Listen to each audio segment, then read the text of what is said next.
बिस्मिल्लाहिर्रहमानिर्रहीम। मेरा बाप मोची था। मेरे चचा ताया लोग बहुत अमीर थे। गरीब होने की वजह से सब रिश्तेदार ठुकराते। मैंने सबको बगैर बताए सीएसएस के इम्तहान की तैयारी करके उसके पेपर्स दे दिए और कामयाब भी हुआ। मुलाजमत मिलने पर जब बड़ी सी गाड़ी और मिठाई लेकर अब्बा की दुकान पर गया, अब्बा खुशी से रोने लग गए। लेकिन कुछ ही देर के बाद चचा पुलिस के साथ वहां पहुंचे मेरे अब्बा को दुकान फारिग करवाने के लिए। तो ये देखकर धक रह गए कि जब पुलिस वालों ने मुझे सल्यूट किया और चचा को बुरा भला कहते वहां से निकल गए। चचा हैरानी से मुझे मुबारकबाद देने के लिए गले लगाने लगे तो मैं नीली बत्ती वाली सरकारी गाड़ी जब उस पुराने बाजार के शोर में आकर रुकी तो हर तरफ एक अजीब सा सन्नाटा छा गया।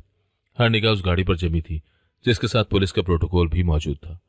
गाड़ी का दरवाजा खुला और एक बारोब नौजवान अफसर अपनी चमकती हुई वर्दी में बाहर निकला। उसकी नजरें सीधी सड़क किनारे बने उस पुराने लकड़ी के खोखे पर जमी थी जहां एक बूढ़ा मोची हैरत और खौफ के मिले जुले तासुरात के साथ उसे देख रहा था। वो नौजवान अफसर आहिस्ता आहिस्ता चलता हुआ उसके करीब गया और सबके सामने उस मैले कुचेले बूढ़े के कदमों में बैठ गया। पीछे खड़ा शकूर, जो अभी तक पुलिस वालों को धौंस दिखा रहा था, हक्का बक्का रह गया कि इस बड़े अफसर ने एक मामूली मोची के पांव क्यों छू लिए हैं। ये वो लम्हा था जहां बरसों की जिल्लत का हिसाब चुकता होना था। मगर उस उरूज तक पहुंचने का सफर इतना आसान न था जितना आज सबको दिखाई दे रहा था। लेकिन उरूज की इस दास्तान के पीछे वो तल्ख हकीकतें और बरसों की तजलील छुपी थी जिन्हें सोचकर आज भी मेरी रूह कांप उठती है।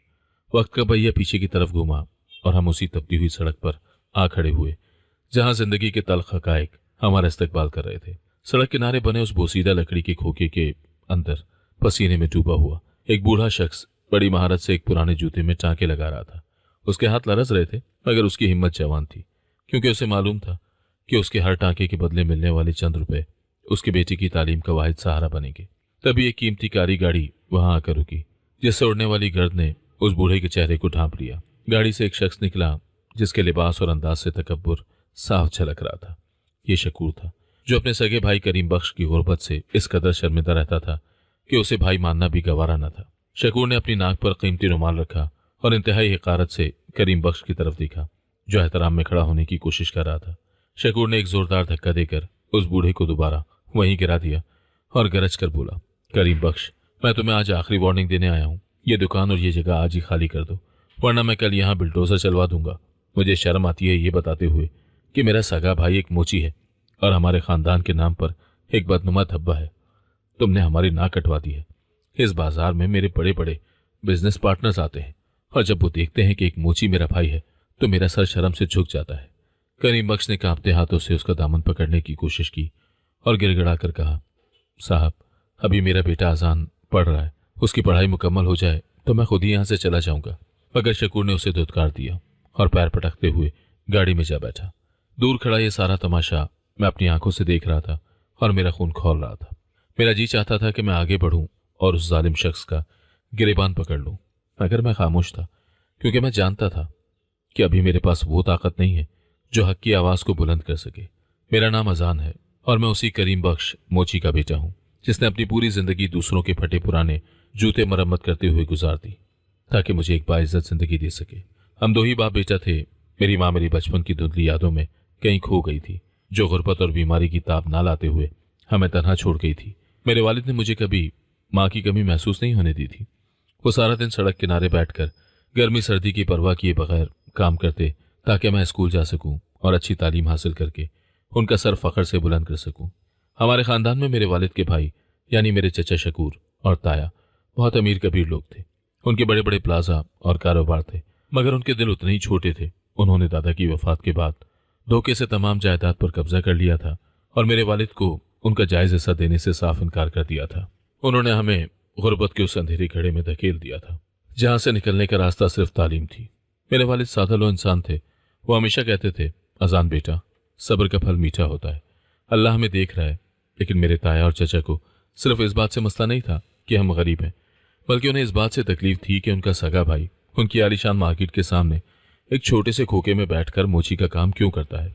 उन्हें लगता था कि उनके अमीर दोस्तों के सामने उनकी इज्जत खाक में मिल जाती है। वो कई बार बाबा को सरेआम जलील कर चुके थे। जब शाम को हम घर पहुंचे तो बाबा बहुत उदास थे। उन्होंने मुझसे अपनी तकलीफ छुपाने की बहुत कोशिश की, मगर मैं उनकी आंखों में छुपा हुआ खौफ और बेबसी साफ पढ़ सकता था।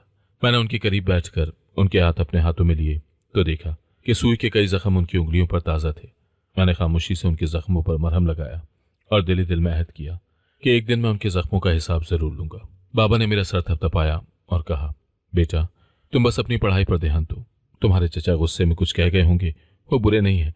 मैं उनके उस झूठ पर सिर्फ मुस्कुरा दिया, क्योंकि मैं जानता था वो मुझे परेशान नहीं देखना चाहते थे। उस रात में काफी देर तक जागता रहा और उस लाइब्रेरी की पुरानी किताबों के दरमियान अपनी तकदीर बदलने का मंसूबा बनाता रहा। मुझे मालूम था कि अब मुझे अपनी कोशिशों को दुगना करना होगा, क्योंकि मेरे पास वक्त कम था और दुश्मन के इरादे बहुत खतरनाक थे। वक्त गुजरने का पता ही न चला और कई माह बीत गए। मैंने अपनी जिंदगी को एक मशीन की तरह बना लिया था। सुबह यूनिवर्सिटी जाना और फिर वहां से सीधा उस बड़ी लाइब्रेरी पहुंचना जहां मैंने रात गए तक चौकीदार की नौकरी कर रखी थी। मेरे वालिद को यही मालूम था कि मैं सिर्फ अपनी पढ़ाई पर तवज्जो दे रहा हूँ। मैं नहीं चाहता था कि उनके कंधों पर मेरी किताबों और फीस का बोझ भी आ पड़े, इसीलिए मैंने खामोशी से ये बोझ अपने सर ले लिया था। उस लाइब्रेरी में चौकीदारी करते हुए मैं सिर्फ पैरा नहीं देता था, बल्कि वहां मौजूद हर उस किताब को पढ़ लेता था जो मेरे मकसद में मददगार साबित हो सकती थी। कभी कभी रात के आखिरी पहर जब नींद मेरी आंखों पर गलबा पाने लगती तो मैं अपने अब्बा के उन जख्मी हाथों को याद करता जो सिर्फ मेरे खातिर सारा दिन पसीने में शराबूर जूते गांठते रहते थे। उनका वो टूटा हुआ वक्कार मुझे सोने नहीं देता था। मेरी आंखों की नींद गायब हो जाती थी। मैंने तहैया कर लिया था कि मुझे कुछ ऐसा बनना है कि जो लोग आज हमें देखकर रास्ता बदल लेते हैं वो कल हमें देखकर एहतराम में खड़े हो जाए। उनका वो झुका हुआ सर मेरी हिम्मत बढ़ाता रहा। इसी दौरान मेरे कज़न की शादी की तकरीब आई, जिसमें चचा शकूर के डर से हमें ज़बरदस्ती बुलाया गया था ताकि वो सबके सामने अपनी बड़ाई दिखा सके। बाबा नहीं जाना चाहते थे, लेकिन रिश्तों का भरम रखने के लिए वो मुझे साथ लेकर चले गए। वहाँ का माहौल हमारे लिए किसी आजमाइश से कम न था, क्योंकि हर मेहमान हमें हिकारत की नज़र से देख रहा था। चची ने जब हमें देखा तो बुलंद आवाज में कहा, देखो शकूर, तुमने इन लोगों को यहाँ क्यों बुलाया है? क्या तुम्हें डर नहीं है कि मेहमान क्या सोचेंगे? एक मोची हमारा करीबी रिश्तेदार है। उनके अल्फाज मेरे कानों में पिघले हुए शीशे की तरह उतर रहे थे, मगर मैंने बाबा का हाथ थामे रखा जो शर्मिंदगी से सर झुकाए खड़े थे। वहां मौजूद रिश्तेदारों ने भी तंज के तीर चलाने में कोई कसर न छोड़ी और एक कजन ने तो यहां तक कह दिया कि आसान मियाँ, तुम जितना भी पढ़ लो, रहोगे तो मोची के बेटे ही। आखिरकार तुम्हें भी अपने बाप की दुकान पर बैठकर जूते ही सीने। उस वक्त मेरे अंदर एक आग सी लगी थी, अगर मैंने सिर्फ मुस्कुराकर उनकी बातों को टाल दिया, क्योंकि मैं जानता था कि वक्त सबसे बड़ा जवाब होता है और मेरा जवाब अभी तैयार हो रहा था। उनकी कह कहे मेरे ख्वाबों को और जिला बख्शते रहे। वक्त के पड़ लग गए और बिलाखिर यूनिवर्सिटी की पढ़ाई मुकम्मल हो गई। उस दिन बाबा की खुशी का कोई ठिकाना नहीं था। उन्होंने अपनी जमा पूंजी से मेरे लिए एक नई कमीज खरीदी। उधर चचा शकूर का दबाव अब इस हद तक बढ़ गया था कि वो आए रोज दुकान पर आकर तोड़ फोड़ की धमकियां देते थे। उन्हें अब बस इस बात का डर था कि कहीं मैं पढ़ लिख कर उनके बराबर ना आ जाऊं, इसीलिए वो बाबा को वहां से हटाने के लिए हर हद पार कर रहे थे। मैंने ग्रेजुएशन के बाद अब CSS के इम्तहान की तैयारी का फैसला कर लिया था, जो एक बहुत बड़ा चैलेंज था, क्योंकि मेरे पास इतनी महंगी एकेडमी की फीस ही नहीं थी। मैंने अपनी पुरानी लाइब्रेरी की नौकरी जारी रखी और वहां मौजूद पुरानी किताबों से ही अपनी तैयारी शुरू कर दी। मैंने अपनी नींदें कुर्बान कर दी, कई कई रातें जाग कर गुजारी, यहाँ तक कि मेरी आंखों के गिर्द गहरे हल्के पड़ गए थे। बाबा अक्सर मेरी सेहत के बारे में फिक्रमंद रहते, मगर मैं उन्हें हमेशा यही कहता, बाबा बस थोड़ा सा वक्त और फिर सब ठीक हो जाएगा। उनका मुझ पर भरोसा मेरी ताकत रहा। बाबा के लिए ये सब कर दिखाना ही अब मेरी जिंदगी का वाहिद मकसद बन चुका था। मैंने अपने दिल के तमाम दरवाजे बंद करके सिर्फ अपनी मेहनत पर तवज्जो दी, ताकि आने वाला कल हमारे आज से बिल्कुल मुख्तलिफ हो सके। ये लड़ाई मेरी अकेले की नहीं थी, बल्कि उन तमाम महरूम तबकों की थी जिन्हें माशरा पांव तले रौंद देता है। हर गुजरता दिन मेरे इरादों को फौलादी बना रहा था। मैंने कभी हिम्मत हारना नहीं सीखा था, क्योंकि मेरे सामने वो इंसान था जिसने मेरे खातिर अपनी जवानी धूप में जला दी थी। अब बारी मेरी थी कि मैं उनको वो मकाम दिलाऊं। CSS के इम्तहान की तैयारी का सफर मेरे लिए किसी कठिन आग के दरिया को पार करने जैसा था, क्योंकि मेरे पास ना तो बड़ी अकेडमियों की रहनुमाई थी और ना ही इंटरनेट जैसी सहूलियात जो आजकल के तलबा को मुयस्सर है। मैंने अपनी जिंदगी का हर लम्हा उन पुरानी किताबों के नाम कर दिया था जो मैंने लाइब्रेरी से उधार ली थी या फुटपाथ पर लगे पुराने स्टॉल से कोड़ियों की दाम खरीदी थी। मैं अक्सर रात को घर में लगे उस धीमे से बल्ब की रोशनी में पड़ता रहता, जिसकी थरथराहट मेरी आंखों को थका देती थी, मगर मेरा अज़म कभी नहीं थका। बाबा अक्सर रात को उठकर देखते तो मेरी आंखों में जमी सुर्ख लकीरें देखकर तड़प उठते। वो चुपके से मेरे पास आते, मेरे कंधे पर हाथ रखकर कहते, अजान बेटा, तुम इतनी मेहनत क्यों कर रहे हो? कोई छोटी मोटी नौकरी कर लो ताकि तुम्हारी जान को सुकून मिले। मैं उन्हें देखकर सिर्फ मुस्कुरा देता और उनका वो हाथ चूम लेता जिस पर चमड़ा काटने के निशानात अब मुस्तकिल नक्श बन चुके थे। मैं उन्हें ये कैसे बताता कि मैं उनके लिए एक ऐसा तख्त तैयार कर रहा हूँ जिस पर बैठकर वो अपनी ज़िंदगी की तमाम महरूमियों को भूल जाएंगे। मैंने अपनी पढ़ाई को एक राज की तरह सीने से लगाए रखा, क्योंकि मैं जानता था कि अगर चचा या ताया को ज़रा भी भनक पड़ गई तो वो मेरी राह में रुकावटें खड़ी करने में कोई कसर बाकी नहीं छोड़ेंगे। मेरी खामोशी मेरा सबसे बड़ा हथियार थी, और मेरी मेहनत मेरा वो खामोश तूफान जो जल्द ही उनके तकब्बुर के महलों को गिराने वाला था। उधर बाजार में हालात बद से बदतर होते जा रहे थे। एक शाम जब मैं यूनिवर्सिटी से वापस आ रहा था तो मैंने देखा चचा शकूर एक पुलिस इंस्पेक्टर के साथ बाबा के उस छोटे से खोखे पर खड़े चीख रहे थे। वो इंस्पेक्टर को कह रहे थे कि देखो, ये मुची यहाँ गैर कानूनी तौर पर बैठा है और इसकी वजह से यहाँ की सफाई और वकार मुतासिर होता है, इसे यहाँ से फौरन बेदखल करो। बाबा हाथ जोड़कर उस इंस्पेक्टर के सामने खड़े थे और उसे अपनी मजबूरी बता रहे थे कि साहब, मैं तो बरसों से यहाँ बैठकर मेहनत मजदूरी कर रहा हूँ, मैंने कभी किसी का रास्ता नहीं रोका। मगर वो इंस्पेक्टर चचा की दौलत की चमक से अंधा हो चुका था। उसने बाबा को धक्का दिया और उनका जूता सीने वाला पुराना औजार उठाकर सड़क पर फेंक दिया। मैं ये सब देखकर भागता हुआ वहां पहुंचा और बाबा को संभाला। मेरा दिल चाह रहा था कि मैं उस इंस्पेक्टर का हाथ पकड़ लूं, मगर बाबा ने मेरा हाथ जोर से दबा दिया। उनकी आंखों में इल्तिजा थी कि बेटा, अभी वक्त नहीं आया, अभी हमें सहना है। मैंने अपनी मुठ्ठियां भींच ली और उस इंस्पेक्टर और चचा को एक ऐसी नज़र से देखा जो शायद उन्हें बरसों याद रहती। चचा ने हकारत से मुझे देखा और कहा, देखो इस मोची के शहजादे को कैसे गुस्से से देख रहा है। अरे जाओ, जाकर अपने बाप का कबाड़ जमा करो, वरना कल यहाँ कुछ भी नहीं बचेगा। वो दोनों कह कह लगाते हुए वहां से चले गए और मैं अपने बाबा को जमीन से उनके औजार उठाते हुए देखता रहा, जो आज एक बार फिर अपनी ही नजरों में गिर रहे थे। मगर मैंने अहद कर लिया था कि यह आखिरी बार था जब किसी ने मेरे बाबा पर हाथ उठाया था। दिन हफ्तों में और हफ्ते महीनों में बदलते गए। मेरे इम्तहान का वक्त करीब आता गया। मैंने अपनी नींद को दिन में सिर्फ 3 घंटे तक महदूद कर दिया था। भूख और प्यास मेरे लिए अब सानवी हैसियत इख्तियार कर गए थे। मोहल्ले वाले और करीबी रिश्तेदार अब खुल्लम खुल्ला मेरा मजाक उड़ाने लगे थे। जब भी मैं गली से गुजरता तो तायम्मा अपनी खिड़की से आवाज़ लगाती, देखो भाई, अफसर साहब जा रहे हैं। अल्लाह जाने कौन सी किताबें चाट रहा है जो इसे ज़मीन पर चलना भी भुला चुकी हैं। आखिरकार बनना तो इसने मोची ही है ना, क्यों अपने बाप का पैसा और वक्त बर्बाद कर रहा है। उनकी बातें मेरे दिल पर नश्तर की तरह लगती थी, मगर मैंने कभी पलटकर जवाब ही नहीं दिया, क्योंकि मैंने तहैया कर रखा था कि मेरा जवाब अल्फाज की सूरत में नहीं बल्कि मेरे ओहदे की सूरत में आएगा। बाबा को अब लोग दुकान पर भी तंग करने लगे थे। कभी कोई आकर उनकी दीवार गिरा देता तो कभी कोई उनके सामान पर गंदगी फेंक देता। शकूर चचा ने अब ये ठेका मकामी गुंडों को दे दिया था कि वो बाबा को इतना हरासा करें कि वो खुद ही वहां से भाग जाए। मगर बाबा भी हिम्मत के पहाड़ थे। वो रोज सुबह दुकान खोलते और शाम को साब्र शाकिर होकर वापस आ जाते। उनकी इस खामोश हिम्मत ने मुझे ये सिखाया कि कामयाबी के लिए सिर्फ जहानत नहीं बल्कि बर्दाश्त भी ज़रूरी होती है। मैंने अपनी तमाम तर तवानाइयाँ सिर्फ अपने मकसद पर मरकूज कर दी, ताकि जब मैं मैदान में उतरूं तो फतह सिर्फ मेरी हो। बिलाखिर वो दिन आ ही गया जब मुझे इम्तहान के लिए रवाना होना था। मेरे पास इम्तहानी सेंटर तक जाने के लिए बस का किराया भी मुश्किल से पूरा हुआ था। बाबा ने अपनी जेब से मुड़े तोड़े कुछ नोट निकाले और मेरे हाथ पर रखकर कहा, बेटा, मैं जानता हूं कि तुम कुछ बड़ा करने जा रहे हो। अल्लाह तुम्हारी मेहनत का सिला जरूर देगा। मैंने उनके पांव छुए और अपनी जिंदगी के सबसे बड़े मार्के के लिए घर से निकल पड़ा। इम्तहानी हॉल में जब मैं बैठा तो मेरे सामने वो तमाम साल थे जो मैंने गुर्बत और तजलील में गुजारे थे। मेरे सामने वो थप्पड़ था जो बाबा को मारा गया था, और वो आंसू थे जो मेरी माँ ने अपनी बीमारी के दौरान बहाए थे। मैंने कलम पकड़ा तो मेरे हाथ लरस रहे थे, मगर जैसे ही मैंने पहला लफ्ज लिखा मेरा एतमाद बहाल हो गया। मैंने अपना पूरा दिल और अपनी पूरी रूह उन पेपर्स में उंडेल दी। मुझे ऐसा लग रहा था जैसे मैं सिर्फ एक इम्तहान नहीं दे रहा बल्कि अपनी और अपने बाप की जिंदगी का मुकदमा लड़ रहा हूँ।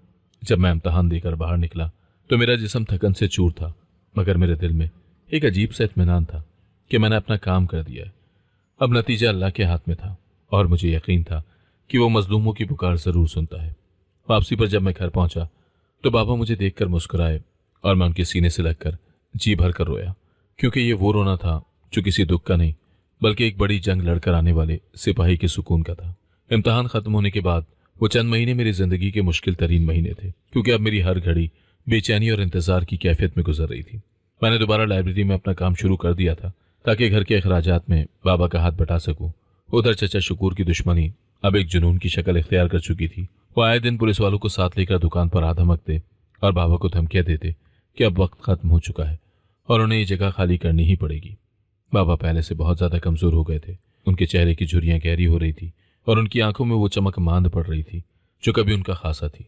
मुझे उन्हें देखकर बहुत दुख होता था कि वो जिस उम्र में आराम के मुस्तहिक थे, उस उम्र में वो एक जालिम शख्स के हाथों जलील हो रहे थे। मैं अक्सर उनसे कहता, बाबा आप दुकान छोड़ दें, मैं कोई भी काम करके आपका पेट पाल लूंगा। मगर वो हमेशा एक ही बात कहते, अजान बेटा, ये दुकान सिर्फ मेरे रिस्क का जरिया नहीं है, बल्कि ये मेरी अना और मेरी मेहनत का निशान है। मैं इसे इस तरह बुज़दिलों की तरह छोड़कर नहीं जा सकता। उनकी इस हिम्मत ने मुझे ये सिखाया कि हक के लिए खड़े रहना कितना ज़रूरी है, चाहे सामने कितनी ही बड़ी ताकत क्यों ना हो। मैंने अपनी बेचैनी को अपनी पढ़ाई और काम में छुपाए रखा और हर रोज़ सुबह उठकर सिर्फ एक ही दुआ मांगता, या अल्लाह मेरे बाबा की आजमाइश ख़त्म कर दे और मुझे वो मकाम दे कि मैं उनका खोया हुआ वक़ार वापस ला सकूं। वक्त गुजरने के साथ साथ मेरा यकीन पुख्ता होता जा रहा था कि अल्लाह कभी किसी की मेहनत को रायगा नहीं जाने देता। बिलाखिर वो दिन आ ही गया जिसका मुझे बरसों से इंतजार था। मैं लाइब्रेरी में पुरानी किताबों की तरबियत दुरुस्त कर रहा था कि अचानक मेरे एक दोस्त ने भागते हुए आकर बताया कि CSS का रिजल्ट आ गया है। मेरे दिल की धड़कन एकदम तेज हो गई, मेरे हाथ पांव ठंडे हो गए। मैंने कांपते हाथों से लाइब्रेरी के कंप्यूटर पर वेबसाइट खोली तो मेरा पूरा वजूद पसीने में शराबूर था। मैंने लिस्ट में अपना रोल नंबर तलाश करना शुरू किया तो शुरू के चंद नामों में ही मेरा नाम नुमाया था। मुझे अपनी आंखों पर यकीन नहीं आ रहा था। मैंने बार बार अपना रोल नंबर और नाम चेक किया, कहीं मैं कोई ख्वाब तो नहीं देख रहा, मगर वो हकीकत थी। मैंने CSS पास कर लिया था और मेरी पोजीशन इतनी अच्छी थी कि मुझे असिस्टेंट कमिश्नर के ओहदे के लिए मुंतखब किया गया था। मेरी आंखों से आंसुओं का सैलाब उमड़ आया और मैं वहीं कंप्यूटर के सामने सजदे में गिर गया। ये मेरे रब का मुझ पर और मेरे मजलूम बाप पर खास करम था।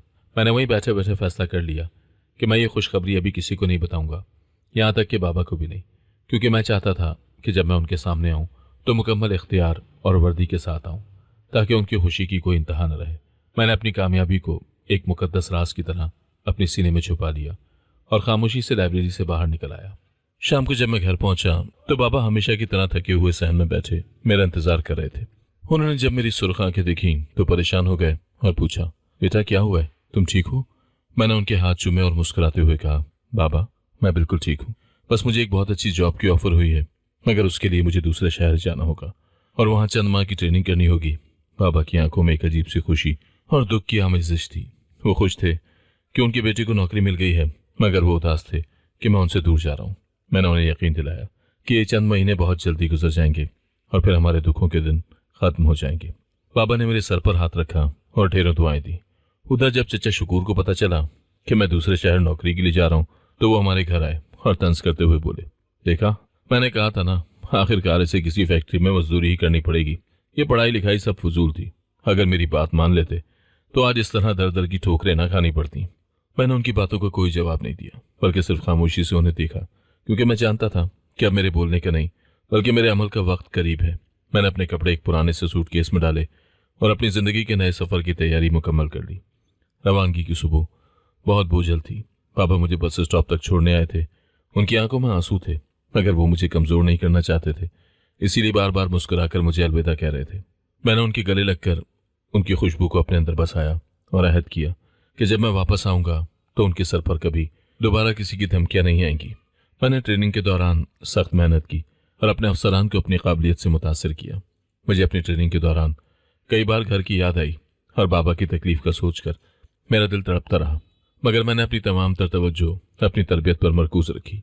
मुझे खबरें मिलती नहीं कि चचा शकूर अब बाबा को बहुत ज्यादा हिरासा कर रहे हैं और अब तो उन्होंने दुकान के इर्द गिर्द पक्की दीवारें बनवाना शुरू कर दी हैं ताकि बाबा का रास्ता मुकम्मल तौर पर बंद कर दिया जाए। ये सुनकर मेरा खून खौलता था, मगर मैं जानता था कि अभी मेरा मैदान अमल दूर है। मैंने खामोशी से अपना वक्त पूरा किया और फिर आखिर वो दिन आ गया जब मेरी ट्रेनिंग मुकम्मल हुई और मुझे मेरे अपने ही शहर में असिस्टेंट कमिश्नर के तौर पर तैनात कर दिया गया। ये मेरे लिए किसी बड़े मुआवजे से कम न था कि अल्लाह ने मुझे उसी जगह इंसाफ करने का मौका दिया जहां मेरे बाप के साथ सबसे ज्यादा नाइंसाफी हुई थी। अब वक्त आ गया था कि मैं अपने शहर वापस जाऊं और उन तमाम लोगों को हकीकत दिखाऊं जो हमें हकीर समझते थे।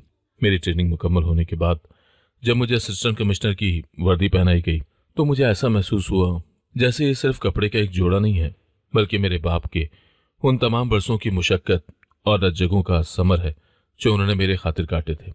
मैंने आने में अपना अक्स देखा तो मुझे अपनी वर्दी के पीछे वो मैला कुचैला कुर्ता नजर आया जो मेरे बाबा सारा दिन पहनकर जूते काटते थे। मैंने सोचा कि आज उस वर्दी की चमक उन तमाम तारीकियों को मिटा देगी जिन्होंने हमारे खानदान को बरसों से अपनी लपेट में ले रखा था। मेरे दिल में एक अजीब सा इत्मीनान था कि अब मुझे किसी के सामने हाथ जोड़ने की जरूरत नहीं पड़ेगी और न ही मेरे बाबा को किसी की धुतकार सुननी पड़ेगी। मैंने अपने असिस्टेंट और गार्ड्स को जरूरी हिदायत दी और अपने शहर की तरफ रवाना होने की तैयारी शुरू कर दी। मेरा दिल इस ख्याल से तेजी से धड़क रहा था कि जब मैं उस बाजार में कदम रखूंगा जहां मेरे बाबा को रोज तस्दील का सामना करना पड़ता था, तो वहां मौजूद लोगों की क्या कैफियत होगी। मैंने फैसला कर लिया था कि मैं अपनी वापसी को एक ऐसा सबक बनाऊंगा जो आने वाली नस्लों के लिए मिसाल बन जाए कि एक मोची का बेटा भी अगर अज़म कर ले तो वो वक्त के धारे को मोड़ सकता है। मेरे जहन में बार बार चचा शकूर का वो हिकारत आमीज लहजा गूंज रहा था जिसमें उन्होंने बाबा को खानदान पर धब्बा कहा था। अब वक्त आ गया था कि उस धब्बे को वकार के रंग से धो दिया जाए। उधर मेरे शहर के हालात बहुत संगीन हो चुके थे। मुझे अपने एक पुराने दोस्त के जरिए मालूम हुआ कि चचा शकूर ने अब सबर का दामन हाथ से छोड़ दिया है और वो किसी भी कीमत पर उस जगह पर कब्जा करना चाहते हैं। उन्होंने मकामी पुलिस स्टेशन में भारी रिश्वत देकर यह तय कर लिया था कि इस हफ्ते के आखिर तक करीम बख्श का खोखा वहां से हटा दिया जाएगा। बाबा अकेले इस तूफान का मुकाबला कर रहे थे। वो रोज सुबह दुकान पर जाते और वहां मौजूद गुंडों की गालियां और धमकियां सुनते, मगर उनका कदम नहीं टकमकाता था। शकूर चचा ने तो अब यहां तक कह दिया था कि अगर करीम बख्श ने शराफत से जगह खाली ना की तो वो वहां बिल्डोजर चलवा देंगे और बाबा को किसी झूठे मुकदमे में जेल भिजवा देंगे। बाबा ने जब ये सुना तो वो अंदर से टूट गए थे, मगर उन्होंने मुझे फोन पर कुछ नहीं बताया। वो अब भी यही समझते थे कि मैं किसी दूसरे शहर में प्राइवेट नौकरी कर रहा हूँ और वो मेरी तवज्जो हटाना नहीं चाहते थे। बाबा की ये कुर्बानी और उनका ये इसार मेरे लिए वो ईंधन था जिसने मेरी कामयाबी की आग को कभी ठंडा ही नहीं होने दिया। मैंने अपने ड्राइवर से कहा गाड़ी की रफ्तार बढ़ा दे, क्योंकि मुझे लग रहा था कि मेरे बाबा की हिम्मत जवाब देने वाली है और मुझे वहां बर वक्त पहुंचना है। मैं जब अपने शहर की हुदूद में दाखिल हुआ तो मैंने बराह रास्त घर जाने के बजाय अपने दफ्तर जाने का फैसला किया ताकि मैं तमाम कानूनी कार्रवाई मुकम्मल कर सकूं। मैंने देखा कि मेरे शहर के लोग अब भी उसी तरह अपनी जिंदगियों में मगन थे। उन्हें इल्म ही नहीं था कि आज इस शहर की तकदीर बदलने वाली है। मैंने अपने अमले से मुलाकात की और उनसे उस बाजार के बारे में मालूमात हासिल की जहां बाबा की दुकान थी। मुझे पता चला कि वहां वाकई एक बासर माफिया सरगर्म है जो गरीब दुकानदारों को हिरासा कर रहा है और उस माफिया के सरगना मेरा अपना चचा शकूर था। ये सुनकर मुझे दुख तो हुआ, मगर मेरा हौसला और बढ़ गया कि अब मुझे ना सिर्फ अपने बाप का बदला लेना है बल्कि उन तमाम गरीबों को भी तहफ़्फ़ुज़ फराहम करना है जो उन जालिमों के हत्थे चढ़े हुए हैं। मैंने अपने स्टाफ को हिदायत की कि कल सुबह 9 बजे हम उस बाजार का दौरा करेंगे और तमाम गैर कानूनी तजावुज़ात और कब्ज़ों के खिलाफ एक्शन लेंगे। मैंने अपना नाम अभी तक आम नहीं किया था ताकि मेरा सरप्राइज़ ख़राब ना हो जाए। रात भर मैं सो नहीं सका। मैं बार बार अपने बाबा के बारे में सोच रहा था कि वो इस वक्त किस हाल में होंगे और कल जब वो मुझे अपने सामने एक ताकतवर अफसर के रूप में देखेंगे तो उनके दिल पर क्या गुजरेगी। दूसरी तरफ उस रात चचा शकूर के घर में जश्न का समा था। वो अपने ताया और दीगर रिश्तेदारों के साथ बैठे मनसूबाबंदी कर रहे थे कि कल कैसे करीम बख्श को वहां से हमेशा के लिए निकाल बाहर करना है। वो कह रहे थे कि कल का सूरज उस मोची के लिए आखिरी होगा और उसके बाद यहाँ हमारा अजीम शान प्लाजा खड़ा होगा। उनके कह कहे आसमान को छू रहे थे और वो अपनी ताकत के नशे में इतने चूर थे कि उन्हें एहसास ही नहीं था कि अल्लाह की लाठी बेआवाज होती है। बाबा उस वक्त अपने छोटे से कमरे में मुसल्ले पर बैठे अल्लाह से रो रो कर दुआ मांग रहे थे कि या अल्लाह मेरी लाज रख लेना, मुझे मेरे भाइयों के सामने इस उम्र में रुसवा ना करना। उनकी सिसकियां दीवारों से टकरा रही थी, मगर उनका ईमान अब भी मुतज़्ज़ल नहीं हुआ था। वो जानते थे कि उनका बेटा आज़ान उनका फ़ख्र है, चाहे वो किसी भी हाल में हो। उन्हें मुझ पर पूरा भरोसा था कि मैं उनका नाम रोशन करूंगा, मगर उन्हें यह अंदाज़ा नहीं था कि उनकी दुआएं इतनी जल्दी कबूल हो जाएंगी और कल की सुबह उनकी ज़िंदगी की सबसे रोशन सुबह साबित होगी, जहां अंधेरे हमेशा के लिए ख़त्म होने वाले थे। अगली सुबह मैंने वक्त से पहले ही अपनी वर्दी पहन ली थी। मैंने अपने सीने पर लगे तमगों और कंधों पर लगे सितारों को देखा तो मुझे अपनी माँ की याद आई, जिनका ख्वाब था कि उनका बेटा बड़ा आदमी बने। मैंने अपनी टोपी सर पर रखी और पूरे वक़ार के साथ अपने दफ्तर से बाहर निकला, जहां सरकारी गाड़ियों का एक तवील काफिला मेरा मुंतज़िर था। पुलिस की गाड़ियां और म्यूनसिपलिटी का अमला मेरे साथ था। मैंने ड्राइवर को हुक्म दिया कि सीधा उस पुराने बाजार की तरफ चलो जहां बरसों से एक मुची इंसाफ का इंतजार कर रहा है। रास्ते में लोगों ने जब इस बड़े प्रोटोकॉल को देखा तो वो हैरान रह गए कि आज इस शहर में कौन सा बड़ा अफसर आ गया है। मेरी नज़रें सड़क के मनाजिर पर नहीं थी, बल्कि मेरे जहन में वो मंजर चल रहा था जब मैंने अपने बचपन में अपने बाप को रोते देखा था। मैंने अपने हाथों की मुठ्ठियां भींच लीं और दिल में कहा, बाबा बस थोड़ी देर और, आपका आसान आ रहा है आपकी तमाम तकलीफों का हिसाब लेने और आपको वो मकाम दिलाने जिसके आप हकदार हैं। ये सफ़र सिर्फ चंद किलोमीटर का था, मगर मेरे लिए ये बरसों की मुसाफत लग रही थी जो अब खत्म होने के करीब थी।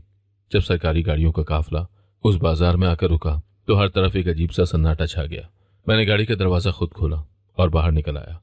मेरी नजरें सिर्फ उस लकड़ी के पुराने खोखे पर जमी थी जहां मेरे बाबा बैठे एक जूते को गांठ रहे थे। शकूर चचा जो वहां पुलिस वालों के साथ खड़े थे मुझे पहचाने बगैर मेरी तरफ दौड़े आए। उनके चेहरे पर वही पुरानी अय्यारी और खुशामद थी जो वो हमेशा बासर लोगों के सामने दिखाते थे। वो मेरे करीब आकर हाथ बांध कर खड़े हो गए और कहने लगे, जनाब आपका बहुत शुक्रिया, आप यहाँ तशरीफ लाए। मैं इस इलाके का मुअज़्ज़िज़ शहरी हूँ और मैं आपसे ये शिकायत करना चाहता हूँ कि ये मोची जिसने यहाँ अपना खोखा लगा रखा है यह हमारी साख खराब कर रहा है। ये शख्स एक गुंडा है और इसने सरकारी ज़मीन पर कब्जा कर रखा है। मेहरबानी फरमाकर इसे यहाँ से हटवा दें ताकि हमारा वक़ार बहाल रह सके। मैंने उनकी तमाम बातों का कोई जवाब नहीं दिया बल्कि खामोशी से अपने कदम उस तरफ बढ़ा दिए जहां मेरे बाबा हैरत से मुझे देख रहे थे। मेरे अंदर गुस्से का एक समंदर छांटे मार रहा था मगर मैंने खुद पर काबू पाया क्योंकि अब मेरे पास इख्तियार था और मुझे उसका सही इस्तेमाल करना था ताकि बरसों की नाइंसाफी का मदावा हो सके। मैं जैसे जैसे उनके करीब पहुंच रहा था मेरे दिल की धड़कन तेज हो रही थी। बाबा अपनी जगह से खड़े हो गए। उनके हाथों में वही पुराना औजार था जिससे वो रिस्के हलाल कमाते थे। मैं किसी की भी परवाह किए बगैर अपने बाप के कदमों में बैठ गया और उनके मैले को चले हाथ थाम लिए। बाजार में मौजूद हर शख्स हक्का बक्का रह गया कि इतना बड़ा अफसर एक मामूली मोची के पांव में क्यों बैठ गया है। मैंने बाबा की आंखों में झांक कर देखा तो वहां खौफ और हैरत के मिले जुले तासुरात थे। मैंने बहुत धीमे लहजे में कहा, बाबा मैं आपका आजान हूं, मैंने अपना वादा पूरा कर दिया, अब कोई आपको यहां से नहीं निकाल सकेगा। बाबा ने जैसे ही मेरी आवाज सुनी उनकी आंखों से आंसू बहने लगे। उन्होंने मुझे तड़प कर गले लगा लिया और मेरा माथा चूमने लगे। ये वो लम्हा था जिसके लिए मैंने अपनी पूरी जिंदगी की नींदें कुर्बान की थी। शकूर चचा का रंग जर्द पड़ गया। वो सदमे में खड़े कभी मुझे देखते और कभी मेरे बाबा को। उन्हें यकीन ही नहीं आ रहा था कि जिसे वो हकीर समझते थे वो आज इस शहर का सबसे बड़ा अफसर बन चुका है। उनकी तस्दील भरी नजरें अब खौफ में बदल चुकी थी और यही मेरा असल सिला था जो मुझे अपने रब की तरफ से अता किया गया था, जिसने एक मजलूम को इतनी इज्जत बख्शी। इंस्पेक्टर जो वहां मौजूद था उसने फौरन आगे बढ़कर मुझे सल्यूट किया और अपनी सफाइयां पेश करने लगा। मैंने बाबा का हाथ छोड़ा और मुड़कर चचा शकूर की तरफ देखा। मेरी नजरों में वो गुस्सा था कि वो फौरन नजरें झुका गए। उन्होंने लजाजत से कहा, अजान बेटा मैं तो मजाक कर रहा था, तुम तो मेरे अपने खून हो, आखिर हम एक ही खानदान है ना। मैंने उनका जुमला अधूरा छोड़ते हुए कहा, मिस्टर शकूर रिश्ता और खून की पहचान बुरे वक्त में होती है। आपने तो रिश्ता उसी दिन खत्म कर दिया था जब आपने अपने भाई को जलील किया था। आज मैं यहाँ एक सरकारी अफसर की हैसियत से इंसाफ करने आया हूँ। मैंने इंस्पेक्टर को हुक्म दिया कि उन तमाम लोगों को गिरफ्तार कर लिया जाए जो एक शरीफ शहरी को तंग कर रहे थे।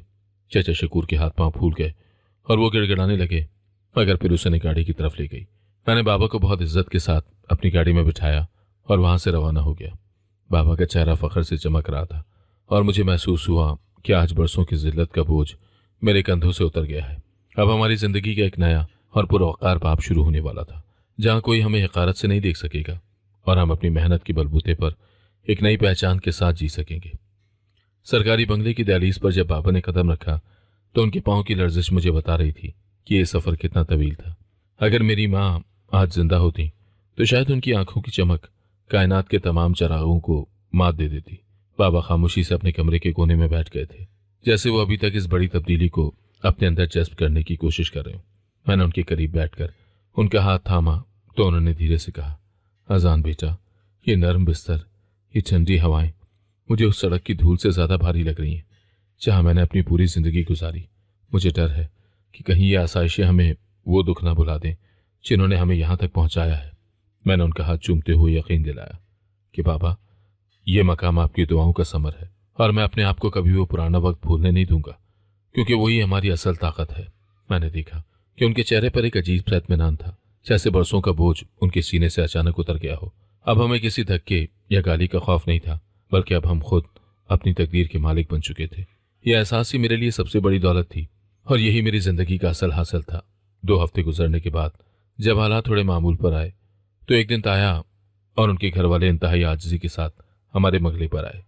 ये वही लोग थे जो कभी हमारे घर का साया भी खुद पर पड़ना गवारा नहीं करते थे। शकूर चचा पुलिस की कार्रवाई के बाद अब बहुत सहलाए हुए थे और अब उनके चेहरे पर वो पुराना तकब्बुर बिल्कुल नहीं था। वो बाबा के सामने फर्श पर बैठ गए और गिड़गिड़ाकर माफ़ी मांगने लगे कि हमसे बड़ी भूल हो गई थी, हम रिश्तों की पहचान न कर सके, हमें माफ़ कर दो। बाबा का दिल मोम हो गया।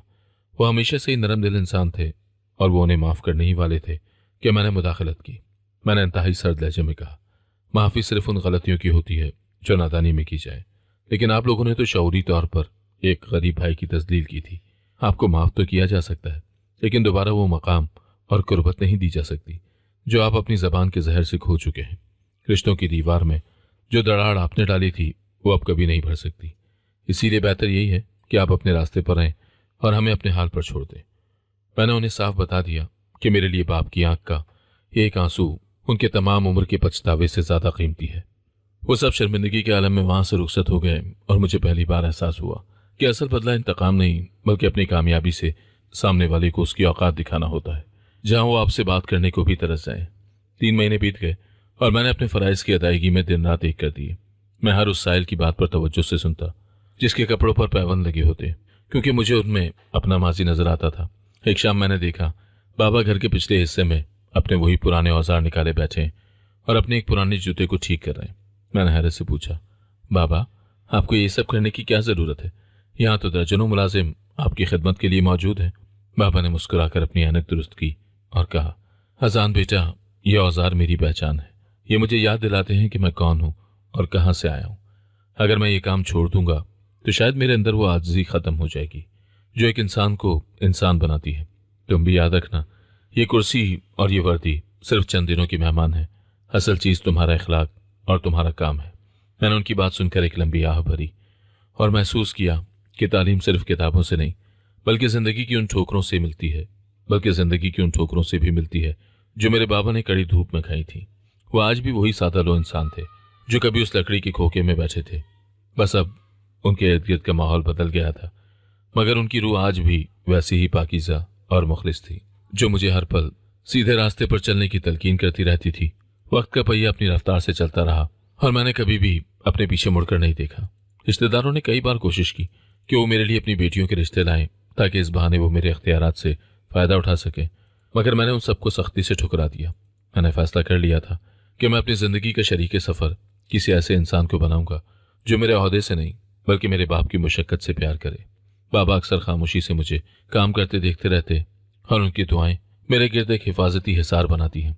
हमारी ये कहानी किसी रिवायती फिल्म की तरह ख़त्म नहीं हुई जहाँ सब कुछ एकदम से ठीक हो जाता है, बल्कि ये एक ऐसी जिद्दोजहद की दास्तान है जो हर रोज़ एक नया इम्तहान लेती है।